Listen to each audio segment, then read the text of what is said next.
With that 70s storm well underway, this proved to be the most photographed tornado of the outbreak. This film and other shots taken from around the area helped to build a meteorology thesis, which in turn showed that another tornado formed as this one lifted. 49 years later, Deadwood showed where it crashed through a tree line just as it roped out and lifted where this lake is today. As seen at the Applequist farm, these dead and fallen trees died slowly after the twisting winds damaged their roots. As that new tornado left the trailer park demolished, it headed for tiny New Cambria. One man on his way there to see relatives would become part of the chase. My name's Roger Fletcher, currently 62 years old, born in Hoisington, Kansas. I lived in Kansas all my life till I was about 32 or 33. And the oil field dried up, and we ended up moving to Iowa, so I had a place to work. Been there ever since. Started off in the town of Hoisington, and when I was in 4th grade, my dad worked in the oil fields. Moved us out in the country pretty close to the town of Hitchman, and that's where my dad pumped, central Kansas. You can still find it on the map. It's not much of a town. Went to grade school there in our 2-room schoolhouse until 7th grade, and then they cut 7th and 8th grade off, made it a 1-room schoolhouse. We all went to town to Claflin, finished out all of rest of my elementary and high school years in Claflin, and graduated from Claflin High School. After high school, I spent a year going to Barton County College, went in radio broadcasting, news reporting, worked around the different radio stations around the state for 4 years. Always tell people I married a farm girl and couldn't afford to do it anymore. Gave that up and ended up going to work in the oil field. Worked there for a long time until the oil field just finally went bust and not enough jobs and couldn't keep busy. Ended up moving to Iowa, find a place to work, and have lived in Iowa ever since. I did work in the oil field with my dad whenever I got, so every chance I got, went with Dad going somewhere. That was kind of the big thing. And being that Dad had the job he had, I got to spend, a lot of Saturdays with him during the summer, get to go out and ride with him when he was making wells and stuff, and that was always a big deal to get to do that. And in fact, whenever I came back out to the oil field after I gave up the radio thing, I worked for the same company with my dad for several years. And wished I still was.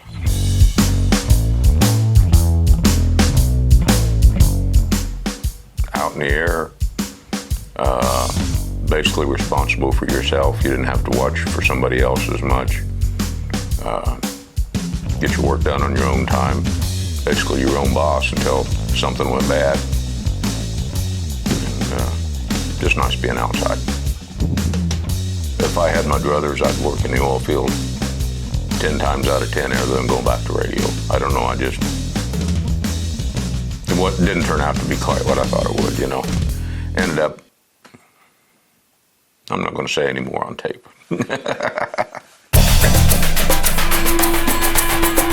On September 25th, 1973, I was 20 years old, lived in McPherson, Kansas. And I had borrowed a bicycle from my brother-in-law, Bruce Loader, and he lived in New Cambria. I was going to be moving to another town, so I figured that's pretty close. I figured, well, I'll just throw the bicycle on the back of my car. I had a little Volkswagen Beetle at the time, because I couldn't keep my foot out of my hot rod, so I got myself a vehicle that I couldn't get in too much trouble with. And anyhow, I set this thing on my back bumper, tied it down where it wouldn't go. And when I got off of work that afternoon, I started heading up towards Saline.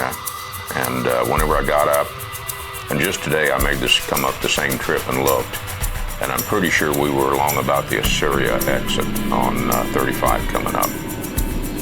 Just judging by the way the country and all laid and the overpasses were, I'm pretty sure that's where I was. And I started noticing other cars pulling off side of the road. I'd been listening to a rock and roll station, KLEO out of Wichita. It was a big rock and roll station for kids then, and I was listening to that. But they don't break in for news or weather or anything, it's just strictly music. So I didn't know anything was going on. Bright sunshiny day, and I started trying to figure out why cars were pulling off. Well, I got to looking off to the north and east, and I just saw one tornado.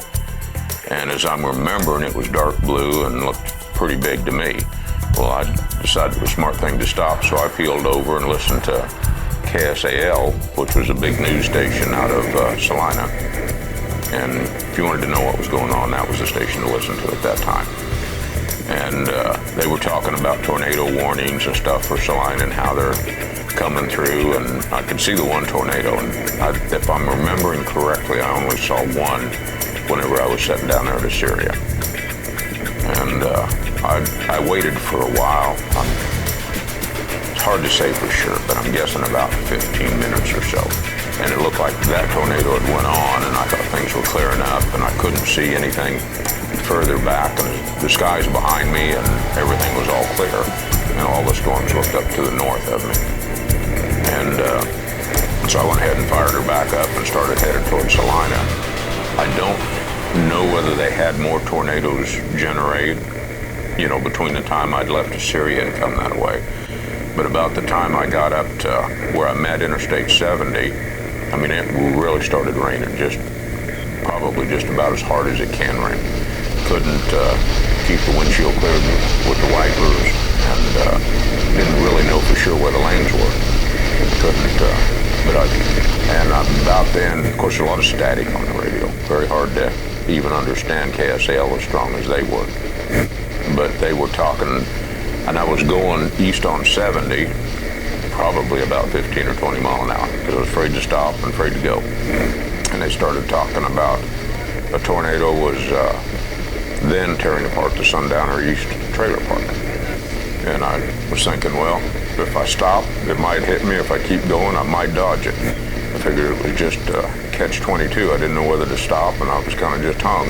So I just kept moving. Yes, I know. That's what we had. My name is Todd Pittenger. I am 46 years old. For one more day, I'll be 47 years old tomorrow. I live in Salina, Kansas. That's my current hometown. It's also my place of birth, Salina, Kansas. Have a wife. We've been married a little over 20 years. It'll be 21 years this May. We have 2 children, a boy and a girl, twins, Dalton and Madison. They are seniors in high school at Salina South High School. They're both graduating with honors this year. Pretty much have worked in radio. While I was in high school, I worked part-time at a restaurant here in Salina called Bonanza. It was a steakhouse, then it became a church, and now it's a bar. I started as a busboy, then I was a dishwasher, and eventually before I left, I was a cook. In college, I got into radio. I got an interest in broadcasting. When I went to college, originally I was a business marketing major. I was never real good at math in high school or in college, so I struggled as a business major. Going into my sophomore year, I was on the verge of maybe quitting college and going out and finding a job. I just hated it, hated going to class, hated the math, hated the business. On a whim, I took a broadcasting class. I took Intro to Broadcasting, and then I took a radio class where, as part of the class, you had to pull a shift at the campus radio station. And the campus radio station was just a tiny little station, could only be heard on campus, couldn't be heard anywhere else. But I had such a good time doing that and had such an interest in radio, I ended up switching my major to communications with an emphasis on broadcasting, and the rest is history.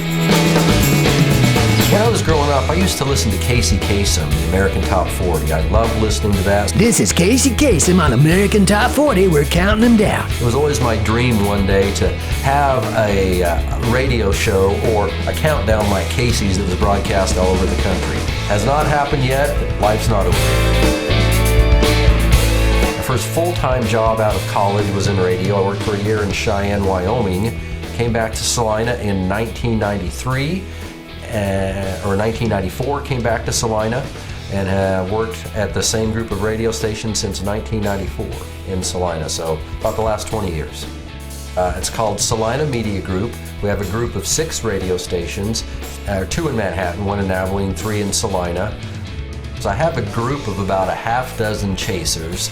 Typically, when a watch first comes out, we also have a staff meteorologist. We work with a organization called the Storm Report. and he's actually a former radio disc jockey from Wichita who went and got a meteorology degree. So he's actually a broadcaster first and a meteorologist second. So he sounds really good on the radio and he knows his stuff. That's a bonus for us. But he sends out the initial page to all of us. He keeps us up to date on the watches and warnings. We also have weather radio at the radio station that will go off whenever there's a watch or a warning. When we get that initial text, everybody gets that text. Then we call and text one another, kind of coordinate who is going to go where. Typically, in the past, I would go out and chase. Typically, I kind of go to the radio station now and coordinate it all. My lead chaser, Henry Deal, typically is out already on his own. He's very good at knowing what's going on. Early in the morning, as a matter of fact, he'll get on, start looking at some of the models, and he'll touch base with me by about 10:30 in the morning, letting me know his gut feeling and what he thinks is going to happen. Then we'll kind of coordinate then. He'll tell me, yeah, you know what, Todd, I'm going to be west of town today. If anything pops up, I'll be in the area. So I coordinate with him first, and then I'll text and coordinate with my other spotters. He pretty much acts as the person who trains my spotters. All the spotters have already been trained through the National Weather Service. Then Henry kind of takes them under his wing and will train them a little bit for me as well. September 25th, 1973, I was 6 years old. I was in the first grade at Stewart Elementary School here in Salina. It was an ordinary day, if I remember, just like any other day. We went to school, came home for lunch. It was a little different back then. Instead of eating lunch at school, you'd come home for lunch. You had an hour to come home and eat lunch at noon. Then you had to be back at 1 o'clock. We came home, ate lunch, went back to school. It was just a normal day at school. I don't remember anything out of the ordinary about it. Remember after school coming home, working on homework a little bit, watching TV a little bit, going outside and playing a little bit. Big thing I remember, we came in for supper that night and Mom had the radio turned on. It was turned on to KSAL. Typically that's what we had turned on at the house. She had it turned on and I remember the disc jockey, and I don't remember who it was, but I remember him talking about a tornado watch. And he talked about how, you know, it's not typical in September, but sometimes we can have a tornado watch in September, and sometimes in the fall tornadoes can develop. So it might just be a good idea to be on guard tonight for the possibility of a tornado. And I asked my dad, are you ready for the possibility of a tornado tonight? And I distinctly remember him saying, no, it's not going to happen here tonight, don't worry about it. We were having supper, and if I remember right, we were done, and we'd even got the dishes done, and we heard a little thunder, a little wind, the sky got pretty dark. We looked outside, of course we had the radio on, and your typical Kansas thunderstorm started rolling in. And I remember it was raining really hard, and the thunder was really loud, and we had the radio turned on, and we got into a tornado warning. And I don't remember if it was the radio that warned us first or the tornado siren down at the elementary school down. We live about 3/4 of a mile from Stewart Elementary School, and I distinctly remember hearing the tornado sirens going off. That was our cue to go to the basement. We took a little transistor radio and went downstairs. It was very scary. As a 6-year-old who'd never really encountered a tornado before, we'd encountered thunderstorms before, but never really a tornado, never really in my memory anything significant like this. I remember being very scared. As a matter of fact, I think my brother, who was 4 years old at the time, I think we were probably both downstairs darn near in tears if we weren't in tears.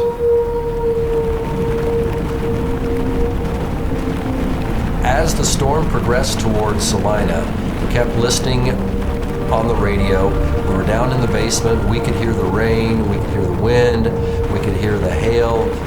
We tried to look out the basement window but could not really see anything. It was just one of those small basement windows. Eventually, Dad gravitated upstairs, and Dad ended up looking out the front door near the front porch. And I remember us being nervous. Is Dad okay? What's going on up there? What's Dad seeing? And eventually, Mom took my brother and I up there as well. And all four of us, basically, Dad was out on the front porch. We were inside watching from out the window, and we clearly watched the tornado. It was first time I've ever seen a tornado in person, and boy, it was pretty awe-inspiring. It was a large cone-shaped tornado. We watched it move from right to left in front of us. We were about a half mile from Magnolia Road, and the tornado basically followed Magnolia Road, and there was a trailer park, Sundowner East Trailer Park, that was just south of Magnolia Road, and as the tornado followed it, we could clearly see the tornado go to the trailer park. We could see debris flying in the air, and at first, as a 6-year-old, I wasn't really sure what was going on, but then my mom explained to me that debris, that those things we were seeing flying in the air almost looked like confetti or paper flying in the air. My mom explained, that's not confetti, that's not paper, those are people's homes being destroyed. And it was literally, we watched homes being destroyed. We watched trailer homes being destroyed from our front porch.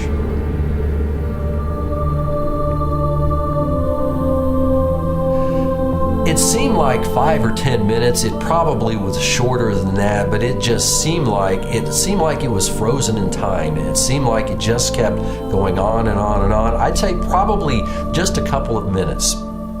I don't think really any of us could believe what we were seeing. It was things that we'd seen on TV before, things we'd seen on the news before. We were watching it right before our eyes, and we just, I think all of us to a person, just thought, you know, this is so surreal. Are we really watching this happen right now? I think from that day forward, I had a new respect for storms, a new respect for what Mother Nature did, but an interest in them, more of an interest than I had before, a fascination by them, a respect for them, but at the same time fascinated by them, wanting to go out and watch them and just see exactly what it is they can do. I would say tornadoes are nothing to be afraid of. They are to be respected. The best thing you can do is to educate yourself. I would advise everyone, whether you want to be a weather spotter or not, every year the National Weather Service offers free severe weather safety and spotter training classes. Saline is one of the better attended ones in the Wichita area of the Weather Service. I would advise you to go to that, get yourself educated, know what to look for, know what to do. If you know what to do, if you know how to stay safe, really you don't need to be afraid of severe weather or afraid of tornadoes. You can stay safe and you can be inspired. I don't know if inspired is the right word. You can go out and you can be awed about the power of nature. So I just kept moving, went to the Ohio exit, went down to 040 and then started heading out to New Cambria. And by the time I got down to 040 and started headed back east, the rain pretty well stopped. It was just a light rain, I remember that. After I got a couple miles out of town, you could see again. You know, the rain had pretty well quit and the sun was shining, just like it had enough.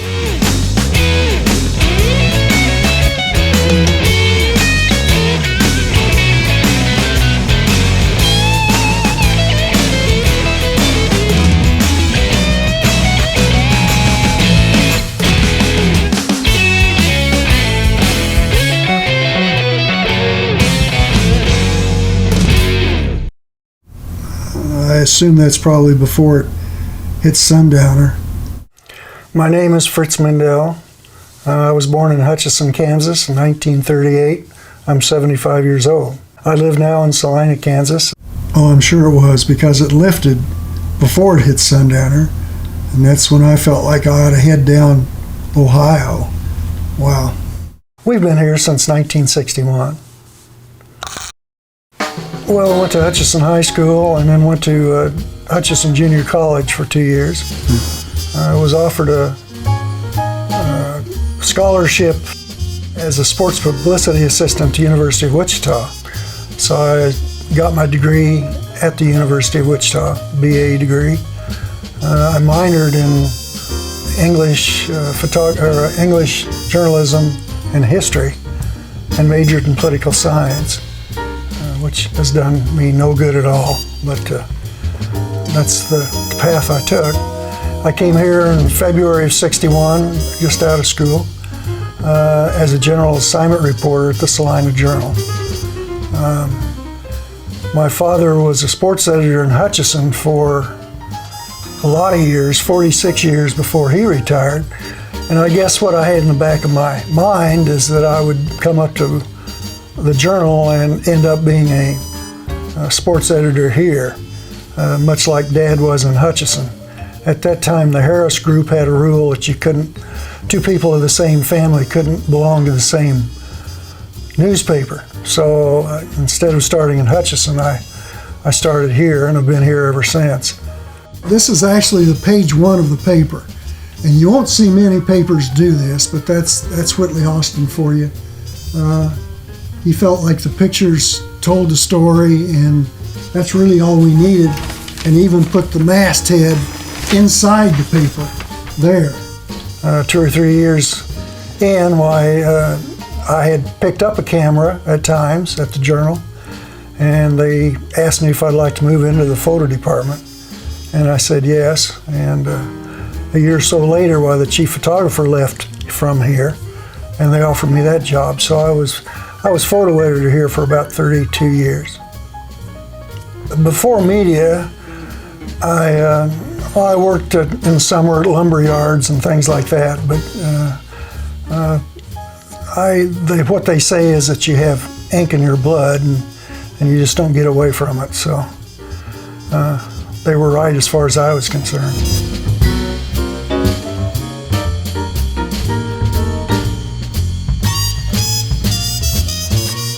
My wife and I met when we were both going to Wichita, and we got married there as soon as I graduated. As I say, we came here in February of '61. We've had 2 children, a son who teaches music in the Omaha, Crescent, Iowa neighborhood, and my daughter teaches special education in Overland Park. We have 5 grandkids. But when I came to the Journal, for some reason, the 4x5 was talking to me, and I used it first. And the Journal also had they had a Mamiya Flex and a Rolleiflex, which were the 2 1/4 sized film cameras. And I used those as well as a 4x5 for a long time, before we finally talked management into going to 35s. Well, maybe it's because I've been old all my life and I just hate change or something. It seemed like everything. When they first started talking digital cameras at the Journal, my main concern was the storage of such things, because they didn't have big storage systems at that time. About the time the kids were going to college, I decided I better sell the boats and help them in college. So that's when the boats left. But it's just been recently that I picked up a camera again and really got into photography again. Well, he needed to sell his boats anyway, or boat, but the other thing was, when the kids went to college, he had no crew, because I sat, didn't move at all. So if I couldn't do it sitting, I didn't help him much, so he had no crew. I'm Janet Mendell, Armstrong, maiden name. I was born in Missouri, Mountain View, Missouri, but raised in Wichita, Kansas. Went to school, all the way through school in Wichita, until my husband graduated, Fritz graduated, and I left school and we got married, came up here. Was going to be a teacher, majoring in education. Didn't finish right away. Had children, worked a bit. Oldest went to college. I went to college again too, at Marymount. Changed my major to psychology. And by then I was working in the human services field anyway, so that's what I did most of my career was. Being married to a photojournalist has just kind of been my life, and I haven't thought about it a lot. There were times when I was not a happy camper, when he liked it. Times he went out to chase tornadoes, and I was at home with children in a house without a basement. I got a little nervous, and he probably heard about it. But other than that, interesting.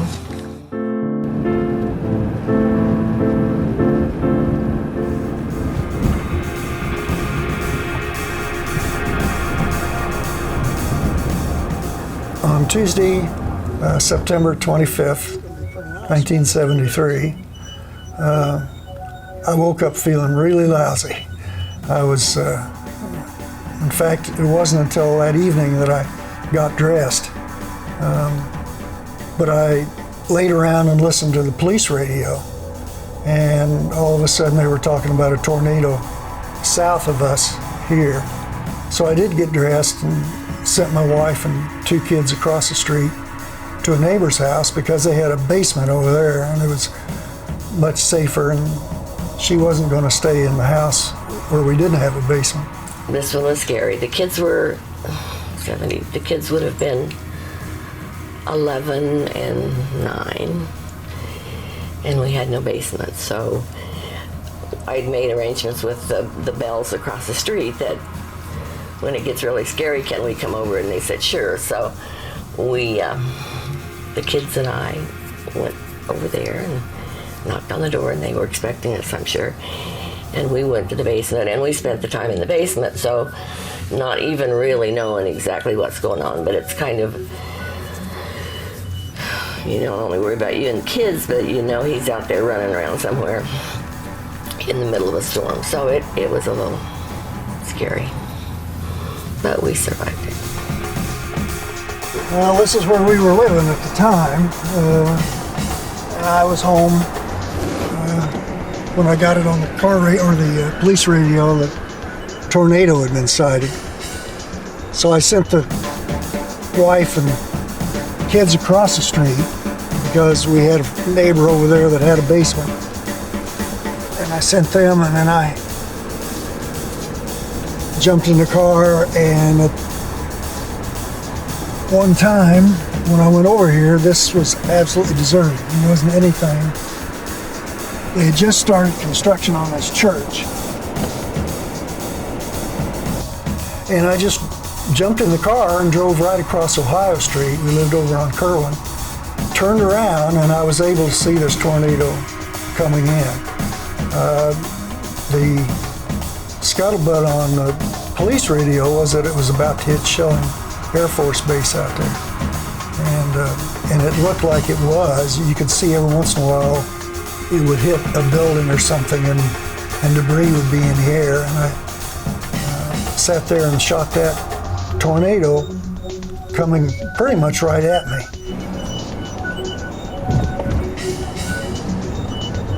So I came over here, turned around from somewhere, I don't know where exactly.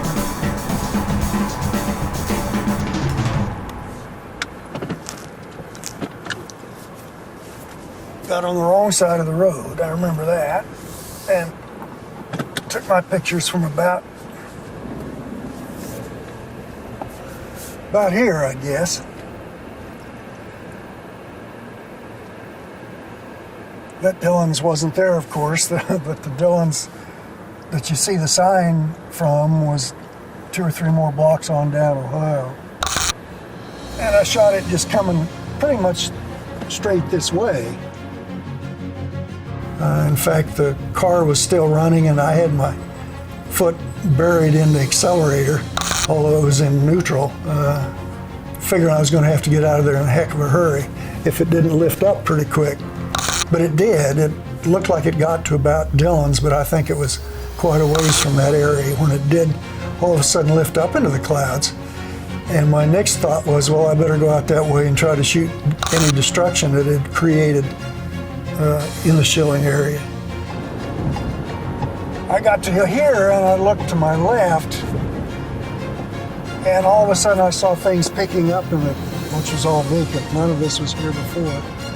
But I saw trash and stuff just lifting up and going straight up in the air.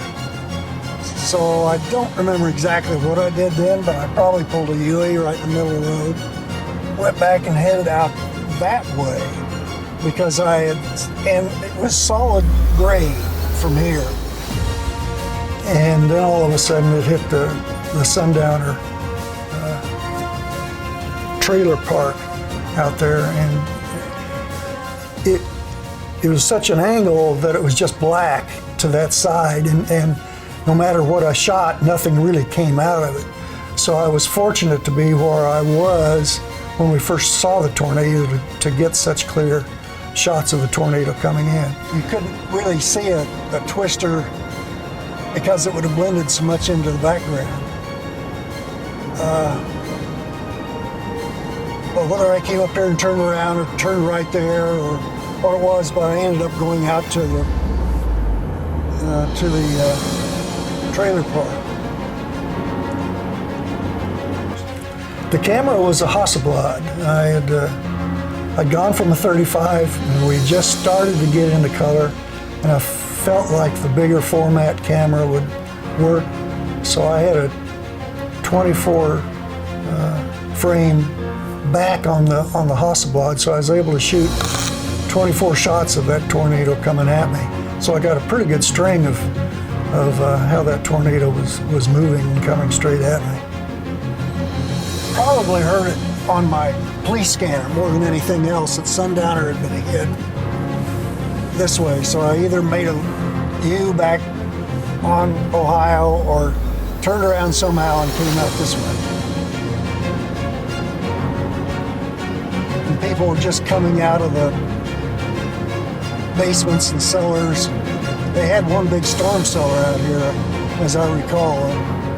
People were coming out of that yet. And there wasn't much else left of the trailer park. This evening, police are still trying to locate people in Sundowner addresses 210, 308, 417, and 505. I've just talked to the Highway Patrol. Number 417, you just mentioned that, has been contacted. Everything is safe. I believe the name is Rasmussen, and they have been taken, as I understand it, to the Rechtenwald residence here in Saline. So let's go through it again. Police are still trying to locate people in the Sundowner trailer court. The debris I saw lifting from the field was probably just a little ways past that church. This used to be the trailer park. Along in here, I think, just up in this direction.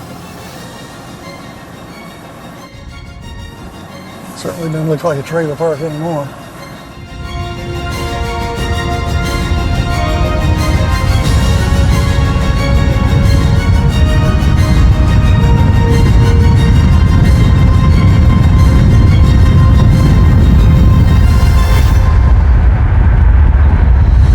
There was just a lot of 2x4s laying around and clothes and pretty much a mess. I mean, there wasn't any trailer, as I recall, that was whole after that tornado went through. The picture we used at the front of the journal was actually one just before it lifted up, because it turned into a kind of a snake-like column, and my publisher at the time thought that looked more like a tornado and be more recognizable to people. I think we've seen enough tornadoes now. Most people realize that when they're thick is when they're doing their worst. But so that's one we used on page 1. And back then, this publisher, Whitley Austin, if he saw a good picture, he was a photo buff himself. He liked to play it up. I mean, there were plenty of times where I'd come in with a picture that if he saw it and liked it, would make the editors put it full page 1. I mean, it wasn't real unusual for us to run a full page 1 of a picture. And even at this time, when he ran this picture, he even bumped the logo or the journal staff off of page 1 to run this entire picture across the top. So he was very enjoyable to work for the most part.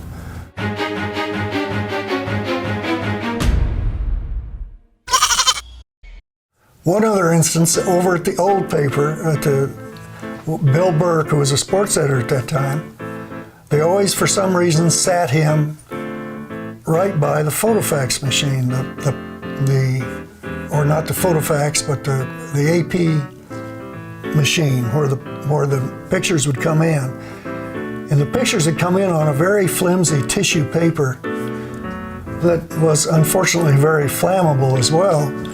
And Bill smoked a pipe, and invariably once a week with the old paper would set the trash can that had all these pictures in it on fire, just by doing this with the pipe, and there'd be a hot spark in the bottom of it and it'd be catching fire. And he'd jump up and run into the dark room and pour water on it. And that's what's so when we moved into the new paper, Whitley made in front of everybody, told Burke that he better not set the can on fire over there or he was going to be in real trouble. And I don't suppose we'd been there 3 weeks. Then all of a sudden here's this fire coming out of the trash can near Bill again.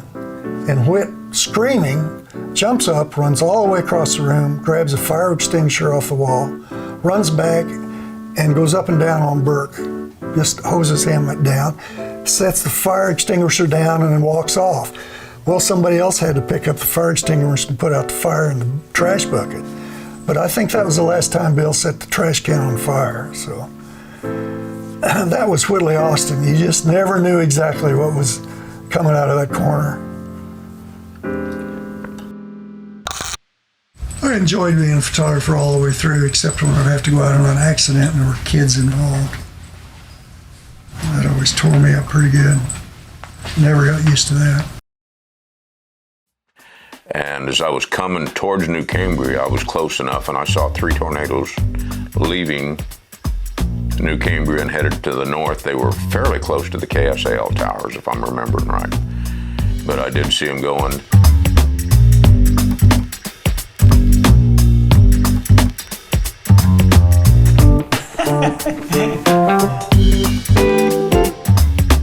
Hey, my name is Ted Zerger. I'm a retired college mathematics professor. I was born about 45 miles south of here, south of McPherson, Kansas, 1 mile south of the little town of Elyria, Kansas. I was born in 1936. That's a significant number, being a mathematics professor. I would point out that 1,946 is 44 times 44. And only people my age are alive today that can say that their year of their birth is a perfect square. So I am unique in that respect. That's probably the only thing that is unique about me. I'm married and have a wife, Vera, and 4 adult children aged roughly 48 to 52 years of age. They are all grown and gone. We've done all the parental damage that we will ever do. That's all been done already. They're gone and on their own. I graduated from McPherson High School and went to Bethel College. Got a bachelor's degree there, and during that time I was also an exchange student in Germany. I attended the Pädagogische Akademie in Wuppertal, Germany. While there, I spent about 2 months working on a German farm. That was an experience. They had the idea there that Americans didn't know what work was. And the first evening I was there, the farmer said he was going to go out to milk the cows. They milked by hand, and I said, would you like for me to help? And I said, yeah. And well, he was surprised that I knew how to milk a cow. So the next day we were pulling beets out in the field. And so I showed him I knew what work was, and I didn't get any more guff about not knowing what work is. After my bachelor's degree at Bethel College in North Newton, Kansas, I attended the University of Arizona, got a master's degree there. Then I got a job teaching mathematics at Kansas Wesleyan University, and I taught there for 37 years. During those 37 years, I had a leave of absence for 3 years where I returned to school at the University of Oklahoma. I spent 3 years there working on a doctorate in mathematics, and I got what's called an ABD, all but dissertation degree. In other words, I never did complete my doctorate. I retired from teaching 16 years ago, and retired from there and turned gardener after that. And that's kind of what I've been doing since then, doing gardening at the place here, and then also establishing community gardens in the city here. September 25th, 1973. I was on the faculty at Kansas Wesleyan University. We had 4 children aged about 8 to 12 years of age. And in the early evening of that day, we had the radio on. There was no TV at that point in our house anyway. And we were getting weather reports about storms approaching. And in particular, we got, there were reports of a tornado approaching Salina. And we heard that the trailer park, what is it called, Sundowner East? Sundowner East was taken out by the tornado. And our house is at 159 South Simpson Road in Salina. And the tornado was coming from the southwest, and we lived northeast of that, so we were in the path of that tornado which was approaching. Well, the wisdom in those days was to seek shelter in the lowest point in the house, and we had a basement, and go to the southwest corner because the tornado was coming from the southwest. Go to the southwest corner of the house and cover yourself with, if there are beds in there, crawl under the beds or cover yourself with things. And so we went down there and had the children there. And it's sort of strange because a neighbor girl, Susan Wilson, claims that she was here with us at that time, and none of our children remember her being here. But her mother says that, who lives across the road, they were in a sort of a cave, a concrete shelter across the road, and their family was there, except Susan wasn't there. So Susan was somewhere. Where she was is a mystery. She says she was here. We don't recall her being here. Her mother only knows that she wasn't with them. I was able to, I would look out the window, the basement window, and I thought I saw, why are there birds flying around? And then I suddenly realized that it was debris from the tornado. The tornado itself had lifted, but there was debris in the air, and so my bird watching days were over at that. Were on hold at that time, and the tornado apparently lifted up between the trailer park and our place, and settled down, came down again northeast of us, and did considerable damage in many towns along the way. Our oldest daughter remembers, of course, being in the basement and being somewhat scared, but also she calls it an exciting time. It was exciting. There was excitement in the air. She said that afterwards, in the following day or two, as she talked to her friends around the community or the neighborhood, she said she felt cheated. And I asked her why. Well, the neighbor kids were outside. Some of the neighbor kids were outside watching for the tornado, and she had to be cooped up in the basement. Well, I think she understands now why that was important, that she be in the basement rather than outside watching a tornado. My neighbor next door, he was outside taking pictures as this debris was flying through the air and there were warnings of a tornado coming. He was outside taking pictures. He was a devout man, and he said he was praying that the tornado wouldn't be that we would not be in the path of the tornado. He was praying about that. The tornado did not, we did not receive any damage from the tornado, but I'm not totally convinced that it was the result of his prayers.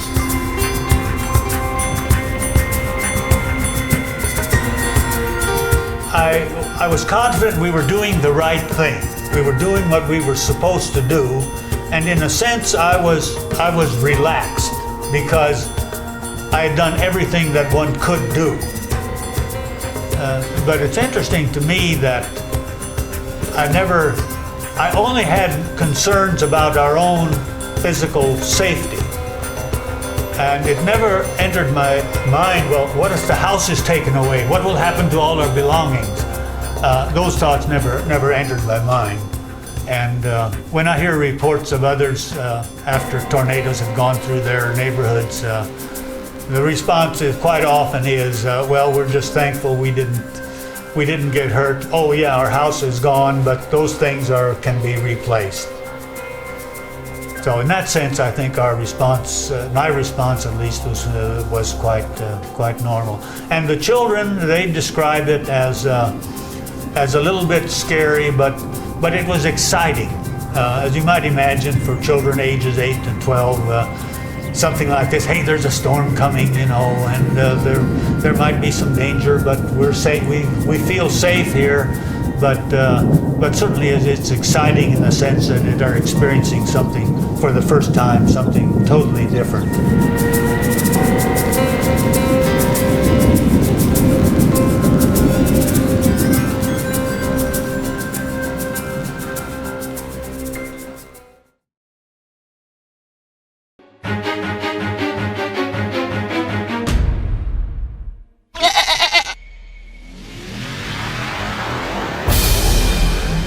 In 1959, when I was at the University of Arizona, Martin Luther King, they had a speakers bureau there, and they brought in some very well-known speakers. Robert Frost, the poet, was one of the speakers. I went to hear him.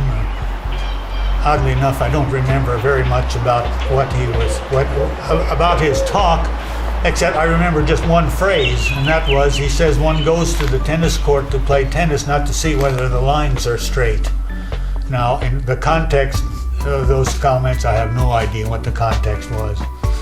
And it's similar with Martin Luther King Jr. was a speaker then, and I went to hear him, and the only thing I remember from his speech, now this was in '59, and he was not as controversial a person then as he was in the next few years. To admit that we still have a long way to go. But the only phrase I remember from his speech was, black people are not wanting people to be handed to them on a silver platter.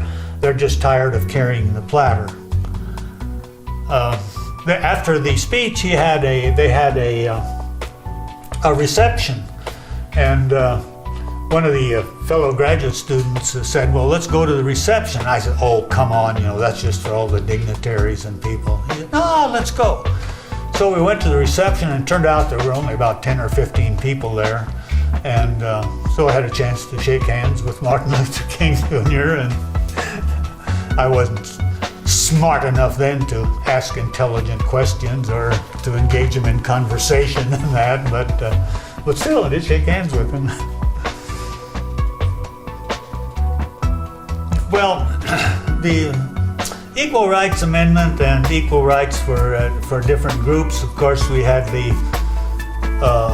with the racial thing, equal rights were very prevalent in those conversations, and also with women, and there was some overlap between those. Now, for example, at the college, the black students wanted representation on campus in terms of faculty or administration.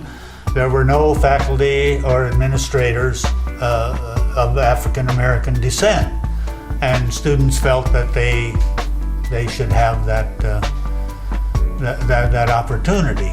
And so there were pressures there, and some of those same pressures in terms of women having a female representation. Now, female faculty were not unusual, of course, but female administrators, at least in the higher offices, were rather unusual. So, in a sense, there was some overlap between those two movements. I was in the women's movement, just sort of a humorous story. I was at the national meetings of the American Mathematical Society and the Mathematical Association of America. I think this is the one that was in Biloxi, Mississippi. And there was as you entered the place where the meetings were held, the registration things, there was a table there for the Organization of Women in Mathematics. And I saw a young man walk past I don't know if he was necessarily young, maybe a middle-aged mathematician walked past the table, and one of the women at the table asked him if he was interested in the organization, And his response was, well, I would, but I forgot my purse. And if looks could kill, he would be dead. They were not amused by that, and understandably so. But there were movements of women in mathematics as well as women in a lot of other things, and passing on into then later than that, women in clergy. Denominations allowing women as pastors, or maybe even now they talk about women as priests, even those sorts of things. So that movement continues, and I assume will for some time until there are equal rights. Well, when I came to the Journal, and keep in mind this is back in the 60s, a few hundred years ago, they had a tradition that they ran a calendar girl on page 1 the start of every month. And you'd go out and take a picture, and they'd embed the calendar in the thing. I'm sure there wasn't two people in all of Saline Journal-dom that used that as an actual calendar. But our job was to go out and take a picture of a pretty girl and put her on page 1. And all the photographers I know, including myself, just hated that assignment because you never knew. I mean, it was just tough to find somebody out there. You couldn't do it nowadays, I don't think, at all. But then you got to stop and ask somebody to pose for you.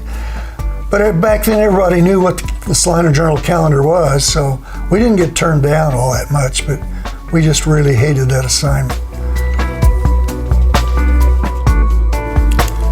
Well, I felt like it was not politically incorrect even back then.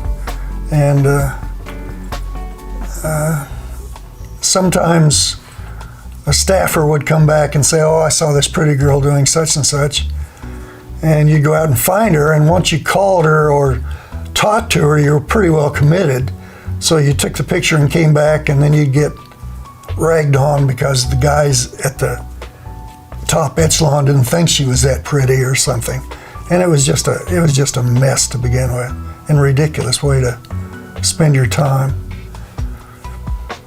But that's the way journalism sort of progressed back then. I'm sure every paper has some sort of tradition that they started way back when and have changed a great deal about, because papers do change. I don't remember much about the women livers. The Equal Rights Amendment. I remember back then, Jane Fonda. Remember her. Who was the other lady? Gloria Steinem. Jane Fonda and Gloria Steinem, I remember them being big in the news. And Gloria Steinem about women's rights and women weren't wearing bras back then. They took their bras off and going braless. But good for them. They brought and helped us, future women to this day, being able to make our own choices and having a say instead of men controlling everything.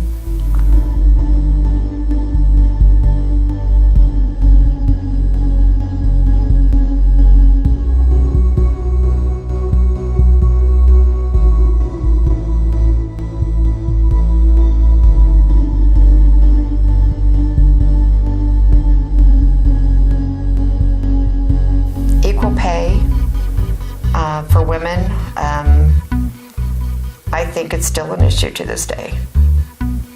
And I'm sure that there's several jobs out there that, they do get equal pay.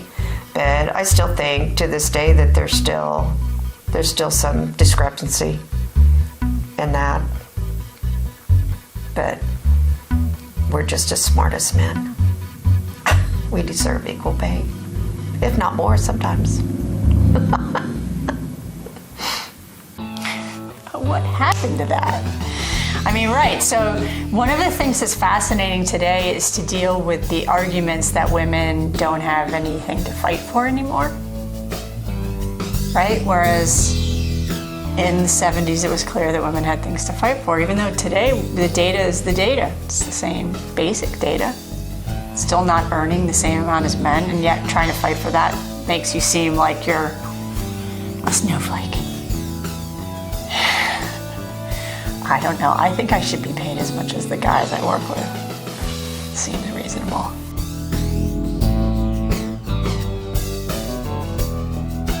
I know my mom marched for it because we live in DC then. Well, she marched for not wearing a bra. That was a very big thing in our house. She decided she was done with that. And so, she had, I think for her, more than anything, it was the camaraderie, right, of connecting with other women and saying, enough is enough. My mom grew up in the era where, she wore a skirt and a bun and her hair was perfect and she could cook a four-course dinner every night, and she used to make her own clothes, and she really had an extraordinary skill set. And she was like, what is this? She also had majored in math at Smith College and, knew how to do advanced physics. But here she was spending her days cooking and cleaning. So she was ready to cut loose. And I think that was a really important time for her. And like I said, just the friendship of being with other women and saying, hey, this sucks. I'm not doing this. My day is basically spent making a home. She didn't want that. And after that, she became an accountant. She worked, and then she became a working mom. So that was really good for me because as I'd be working, and I'd call my mom and I'd say, Mom, I'm really tired. I can't. I feel terrible because I'm not making very interesting dinners for the kids. And she'd say, get takeout. Don't feel guilty over dinner. Just get takeout, because then everyone will eat what they want and it's fine. And she was a good mom. Because today, of course, we have this crazy, perfect, you have to be a working mom and right. when you talk about racism or the Equal Rights Amendment, it's really in the 60s and 70s when you have specific groups, Native American rights, women's rights, African American rights, the Latino, Chicano movements. So these are groups that are advocating for political change based on their identity. And they have a legitimate grievance because they're coming from groups that have been marginalized specifically, right? So various ways in which the system itself has made an uneven playing field for those groups. So they advocate for change based on the idea, it hasn't been a level playing field, give me a shot. So the shot could be, do we have a quota system? Do we pass a law that requires people to be treated equally? What are the ways in which the political process can try to level the playing field, right? So that's the debate. But the concept is, your political project is deeply connected to your identity.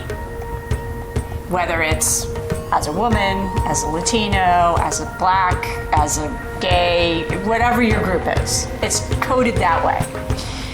So the trouble comes for lots, there are lots of good reasons why political projects are dependent on identity politics, a politics that's driven by an identity category that's been marginalized.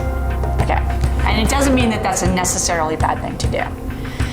The trick is that there's a number of things that happen. One, often those groups don't align. They don't form alliances. They don't form coalitions. They don't necessarily build a block where they fight together.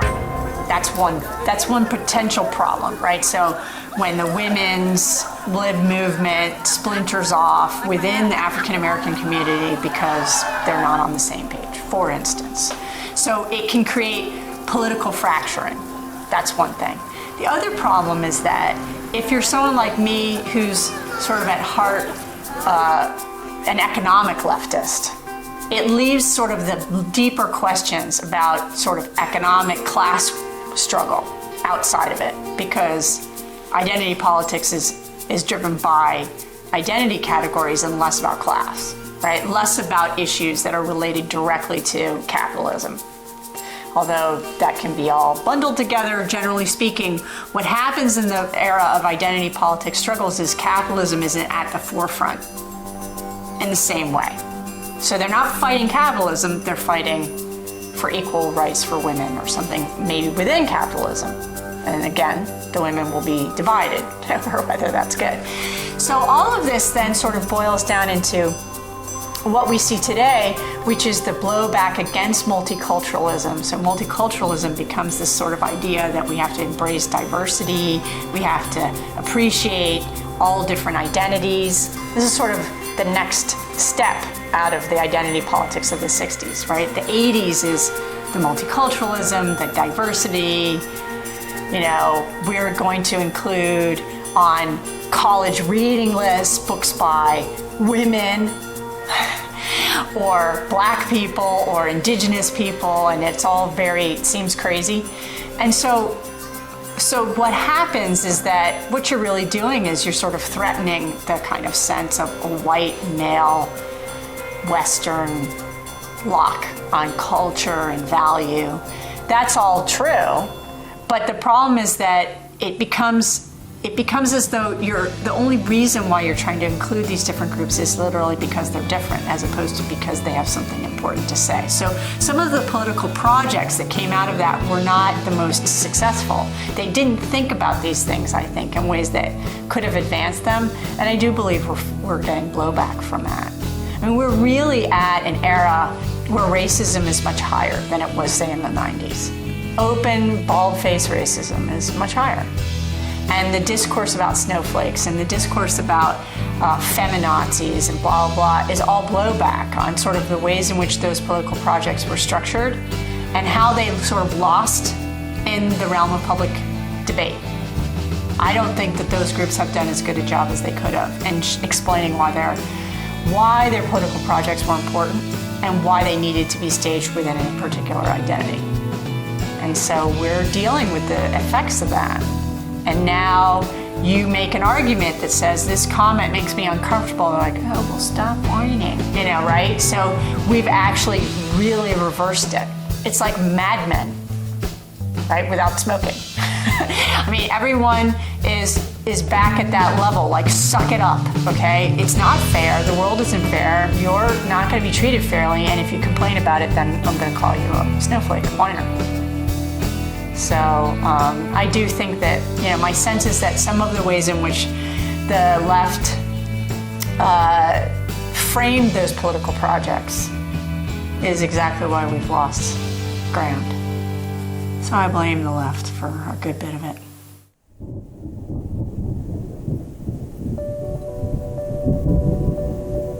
They seemed like that time. They seemed like that time. They seemed like that time. They seemed like that time. They seemed like that time. They seemed like that time. They seemed like that time.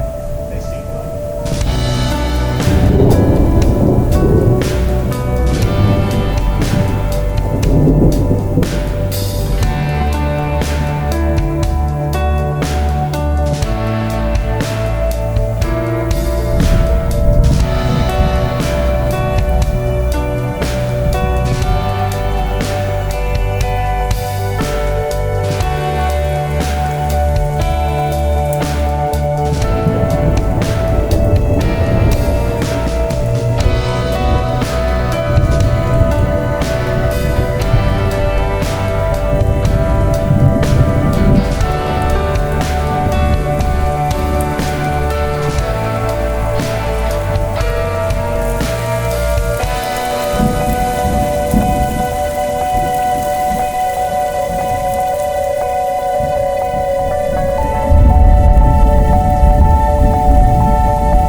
knocked that down, I'd like to shake them till their teeth rattle.